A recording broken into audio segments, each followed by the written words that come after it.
You get my point. ठीक है। हमारे यहाँ ये होता है कि वो मीठा पराठा खिला दो, केला खिला दो, मीठी खीर खिला दो, मीठी सवैयाँ खिला दो और मीठा साबूदाना खिला दो, तो बच्चा सिर्फ इसी टेस्ट को डेवलप करता रहता है।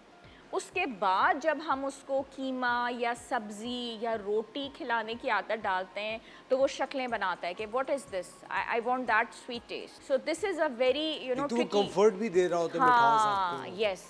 तो बच्चे को हमने मीठे से पहले फीके की आदत डालनी है ताकि वो इस टेस्ट को भी डेवलप करे और उसके जितने भी टेस्ट बड्स हैं वो हर चीज़ को लेके चलें।